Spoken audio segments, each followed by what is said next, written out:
See, Apple isn't worried about being the lowest price. Apple doesn't worry about, the prices of the competitors. Apple's going to do Apple. You know why? Because Apple stands out and is different. And so we have this opportunity to stand out and be different and not necessarily focus on the price of our competitors.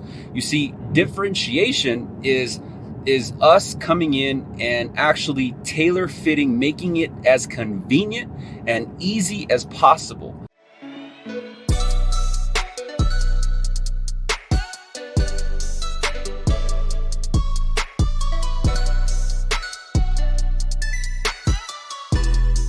So what if you have a higher price product, or what if your rate or your cost is higher than most of your competitors? What do? How do you stand out in a market that has so much competition, and you know for sure that you don't have the lowest price product, you don't have the lowest rate, you don't have, the easiest process per se.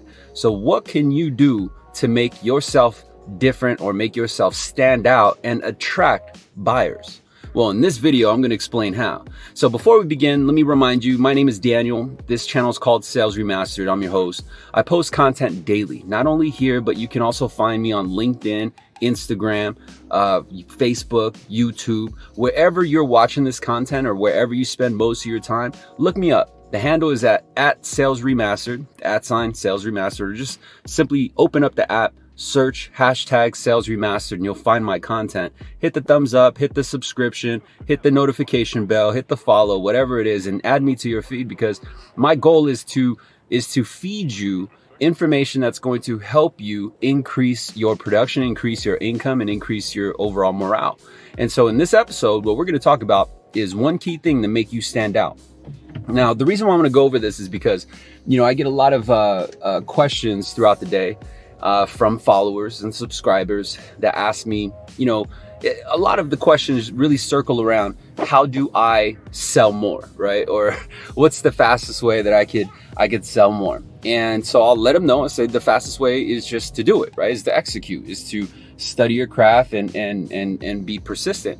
But oftentimes, I should say most of the time, I always get a response back that says, yeah, but my fees are too high, or my rates are too high, or I have no support. There's some sort of reason and excuse. And so I hope to make this video to be kind of a blanket answer for all of you who's trying to understand how to survive in a market when you don't necessarily have the most competitive price. Now, the way to do this is I want to share with you an experience, and I know you've experienced it as well. So if you've ever been to maybe a 5-star resort, or if you've been to, a high retail cost, let's use Apple, for example, because I think a lot of people have been inside of an Apple store, or at least of an Apple store. And the reason why I'm going to bring that up is because when you compare an Apple store versus, let's say, another electronic store, let's just say, anything from, let's say, Verizon or a Sprint store, there's a complete different experience, right? Just not only the kind of the sense and the energy, but also the overall look. And the reason why I want to bring that up is because even though Apple is selling the same stuff, same gadgets, same phones, same tablets, same MP3 players, right? Same iPods or whatever it is, same watches as, let's say, Microsoft. If you've ever been inside of a Microsoft store, it's just different, right? And I would say what makes Apple stand out and is able to charge a premium is because of the way they differentiated themselves. And so even though it's the same product, literally as other gadgets, they have their own specific tailored fits, right? And so there are certain things that Apple does that Microsoft doesn't do, and vice versa. But how does Apple stand out enough to where they could charge much more for the same exact gadget? And what can we learn from that experience? Well, what we can learn is that if you really kind of peel back the layers of the success of Apple, it's because it's really tailored to you, meaning it's very easy, it's very convenient, right? The overall experience it sucks you within their ecosystem. And so if you look at Apple as a whole, when you buy their phone, it's not just the phone. What happens is they suck you into their world.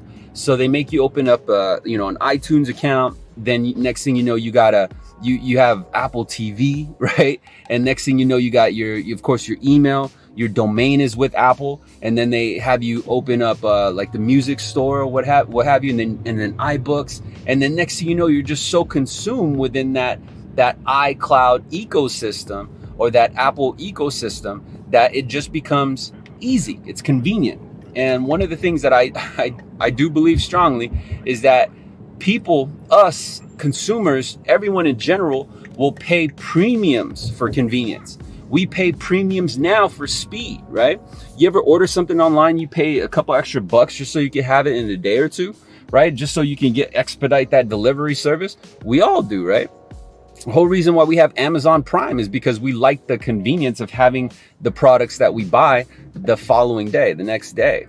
And so the reason why I want to bring that up is because if we can take that idea and apply it to ourselves. See, Apple isn't worried about being the lowest price. Apple doesn't worry about, the prices of the competitors. Apple's going to do Apple. You know why? Because Apple stands out and is different.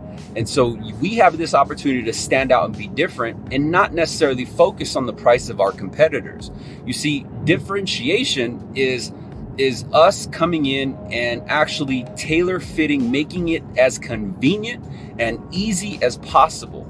Not only that, but to be different enough to where we don't sound like our competitors. We don't look like our competitors. The experience, that the very first impression that our consumers feel when they work with us is completely different from our competitors. And so there are little subtleties, right? Like these subtleties are, like the script that I have. If you haven't downloaded a copy of my script, that script is a great example of how to differentiate yourself from everyone else, because no one is opening up their call like how is laid out on that script. And the script's absolutely free. I'll have my team leave a link below this video. But if when you get a chance, or if you're driving, go to SalesRemastered.com. Again, SalesRemastered.com. Towards the bottom of the website, you'll see a place where you can request a copy of the free sales script. Anyway, outlined within that sales script is both an inbound and an outbound sales script that sounds completely different. And the reason why it's effective is because it sucks you in. It sucks the consumer in. It sucks the attention in to where, kind of like Apple, right? Like Apple will suck you in to where you're like, oh, this is different. And then next thing you know, you start buying into the ecosystem. You buy into the lifestyle. So the subtleties are everything as far as like, planning not only that specific transaction, but really tailor fitting it of how that specific transaction, the current transaction, turns into future transactions. And so it's a matter of, preparing your pitch in a way where the transaction is more of a stepping stone to the final transaction or the next transaction. So in other words, hey, after we do this, your credit score, your FICO score, your income, your cash flow, your savings, your assets are going to be in a better position so that in 6 months or 12 months from now, we're going to do it again. And I'm going to help you do X, Y, and Z, right? Like I'm going to help you shorten your term so you can cut 7 years off the life of your loan. Or in 6 to 12 months, when we do it again, we're going to improve your term because you'll have a better FICO score. You'll qualify for a lower rate, lower payment. You won't have mortgage insurance. And so there's this laid out, very easy kind of upgrade, right? It's like a software update. It's very convenient. And so if we can kind of adopt that trade or adopt that method that we see being used, let's say from Apple, and I'm gonna use Apple because I think that we all understand and we know who Apple is, but you can take the same philosophy and really apply it towards, department stores. You could apply it towards, hotels, right? Like if you've ever been to a Motel 6 versus, let's say, the Four Seasons, right? Like Motel 6 versus a resort. Like you go into Motel 6, no one greets you. The smell's horrible, right? You could just sense the quality, right? But if you go to a resort, it's completely different. Everything's clean, right? People greet you, like they go above and beyond to serve you. And so there's a difference. And even though it's technically the same thing, it's room and board, it's a matter of differentiating yourself and standing out, right? And that's why people pay premiums, because they want that better quality. They want that difference. And you could apply the same thing to department stores. If you go to, let's say, Ross, or let's say Marshall's, or whatever thrift store that you got, when you go in there, what do you experience? Everything is just unorganized, right? There's clothes on the floor. There's everything's in a complete different mess. But where the difference is, when you go into, let's say, a Nordstrom or Bloomingdale's, nothing's that way. Everything is neat. Everything's in order. Everything's clean. The quality of the wear is even better. And so people pay premiums to have that better experience because they take pride, right? Like the person that we all love to spoil is ourselves, because we deserve it. And we want the best quality. We want the finer things in life. And because consumers are kind of wired to, really like brand names. And that has another key thing too, is that even though your company may not necessarily be a recognized brand, you have to talk, walk, and act as if you are a recognized brand, as if you are the Apple of your industry, as if you are the Bloomingdale's of your industry, right? And if you can kind of deliver that niche boutique type feel, I think that being different will help you sell regardless of what your price is, regardless of what your rate is, because it is that difference that helps you set yourself apart. So if you like this video, please comment below. Don't forget to hit the like button, share it with someone just like us who's also trying to make it as a salesperson. And don't forget to hit that subscription button. Definitely share it, comment, like it, and I'll catch you on the next episode.